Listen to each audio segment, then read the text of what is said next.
안녕하세요, 여러분. 윤하나입니다. 네, 미국에서 무려 1조 9천억 원 달러의 부양책이 통과됐습니다. 우리 돈으로 무려 2,145조 원에 달합니다. 그럼 한 사람당 얼마씩 지급받게 되는 걸까요? 한 사람당 1,400달러, 약 158만 원 정도를 현금으로 지급받는 겁니다. 앞서 하원이 통과시킨 경기부양책은 현금 수령 자격이 개인 10만 달러, 가족 20만 달러였습니다. 하지만 이번 부양책은 고소득자를 제외하는 등 지급 기준을 강화했는데요. 현금 지급의 경우 연간 8만 달러 미만 소득자 또는 연간 16만 달러 미만의 소득 가족으로 자격 기준을 변경했습니다. 그래서 전에는 연봉이 1억 1천만 원 정도를 받았던 사람도 부양책 현금을 지급받았지만 이번 부양책은 개인의 연봉이 9천만 원 미만까지만 부양책을 받을 수 있게 되는 겁니다. 여기에 12월에 통과됐던 600달러를 추가로 받아서 총 2,000달러, 즉 227만 원가량을 지급받는다고 합니다. 작년에 사실 너무 많은 사람들이 무분별하게 부양책을 지급받았다고 해서 말이 많았는데요. 연봉이 1억이 넘는 사람들까지 왜 굳이 130만 원을 받아야 하느냐, 차라리 저소득층에게 더 많은 금액을 나눠줘야 하는 게 아니냐라는 의견이 많았습니다. 그런데도 부양책은 정말 무분별하게 지급되는데요. 사망한 사람 앞으로 현금이 지급되는 등 미국 시민권자가 아닌 세금을 보고하지 않은 다수의 유학생들까지도 현금이 지급됐습니다. 마음이 급한 미국은 빛의 속도로 일단 부양책을 지급한 건데 명확한 확인 절차를 하지 않았던 터라 받아서는 안 될 사람들까지도 부양책이 지급됐고 아무도 살지 않는 빈집으로 스티뮬러스 체크가 지급되는 등 닫혀버린 은행 계좌로까지 돈이 입금됐다고 합니다. 네, 이렇게 얘기를 들어보니 거의 옆집 강아지까지도 받은 게 아닐까라고 생각이 드는데요. 하지만 아이러니하게도 이렇게 받기 쉬워 보이는 스티뮬러스 체크를 못 받은 미국 시민들이 정말 많았다고 합니다. 또 지급 기간이 한참이 지나서야 받은 사람들도 많았다고 하는데요. 이들은 누구이며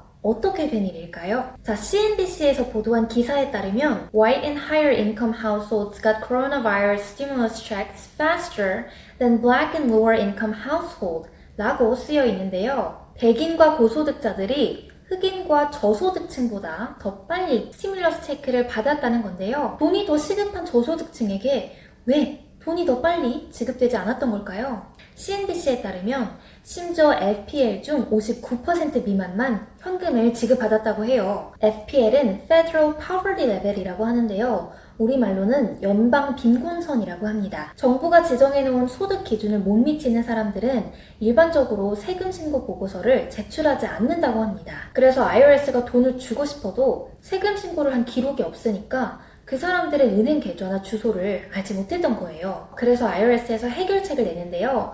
Get My Payment Portal이라는 웹페이지를 만들어서 세금 신고를 하지 않았던 사람들이 신청을 통해서 현금을 지급받을 수 있게 했지만 많은 저소득층 사람들은 해당 시스템이 있는지도 몰랐을 뿐더러 내가 받을 자격이 되는지도 몰랐다고 합니다.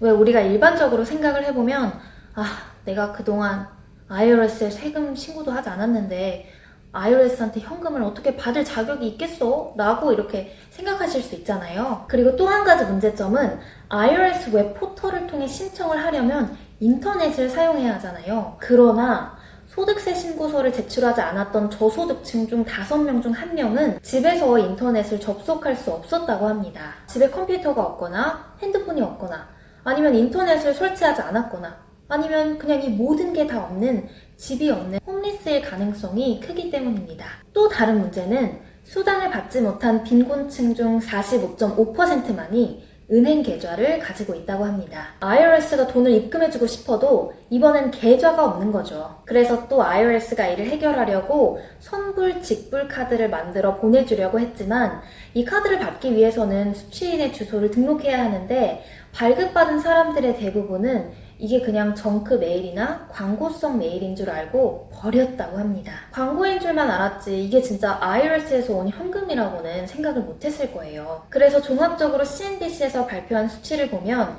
백인들의 경우 74% 이상이 수표를 지급받았지만 흑인과 히스패닉은 64%가 그리고 시민권자가 아닌 히스패닉 가정의 경우 성인의 54%만이 부양책 수표를 지급받았다고 합니다. 하지만 아직까지도 IRS는 여전히 스티뮬러스 체크를 받을 자격이 있는 사람들에게 지급을 하려고 끊임없이 노력을 하고 있다고 하는데요.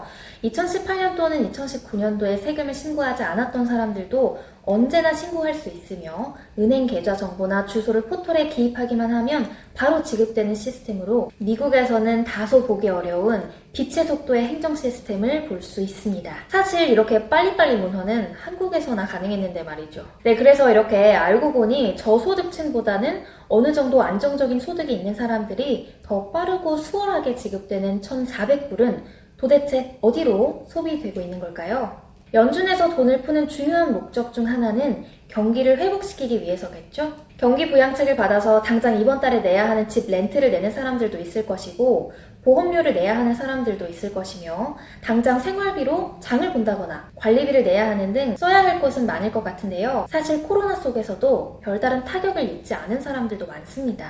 그래서 CNBC에서 도이치뱅크에서 한 설문조사 내용을 발표했는데요. 사람들이 경기부양책으로 받은 스티뮬러스 체크를 주식을 사는 데 쓸 것이라는 답변이 압도적이었다는 결과를 발표했습니다. 설문조사에 따르면 25세에서 34세 절반이 경기부양책의 50%를 주식을 사는 데 쓸 계획이라고 밝혔습니다. 심지어 10대들까지도 주식을 살 것이라는 결과가 나왔는데요. 18세에서 24세들까지도 40%의 부양책 수표를 주식에 투자할 것이라고 말했습니다. 그리고 35세에서 54세의 연령대는 37%가량을, 그리고 55세 이상은 16%가량을 주식에 투자할 것이라고 밝혔습니다. 이렇게 미국의 젊은 2030들의 주식 투자는 아직까지 식지 않은 것으로 보이는데요. 저는 가장 놀라운 게 우리 10대 베이비들까지도 무려 40%를 주식에 투자한다고 한다는 점입니다.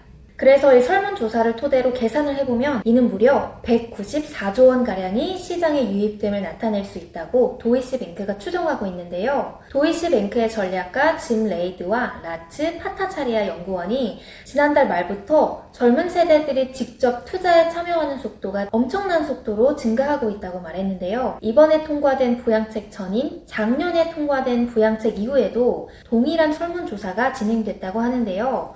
이때도 응답자 중 72%가 경기 부양책을 받았다고 대답했으며 이 중 무려 절반 이상인 53%가 경기 부양책으로 받은 자금의 일부를 주식시장에 투자했다고 답했습니다. 하지만 전문가들은 개인들의 자금 유입이 시장에 투자된 전체 금액에 비해 아주 작은 부분이라고 지적했지만 연이어 지급되는 부양책이 주식시장에 지속적으로 유입된다는 점에서 시장에 큰 가격 변동성을 일으킬 확률이 있다고 말하고 있는데요. 이러한 추측들을 하는 이유 중 하나를 바로 aggressive cohort, 공격적인 코호트라고 표현했습니다.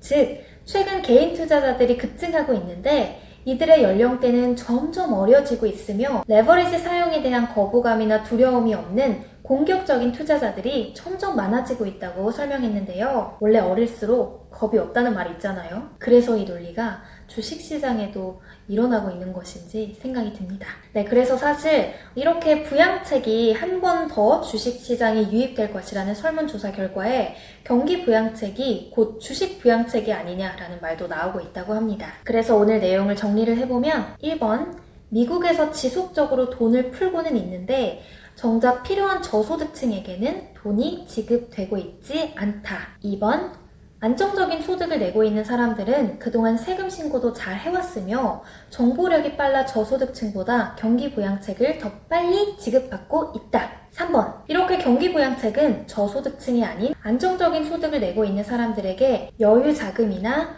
용돈 같은 형태로 지급되고 있다.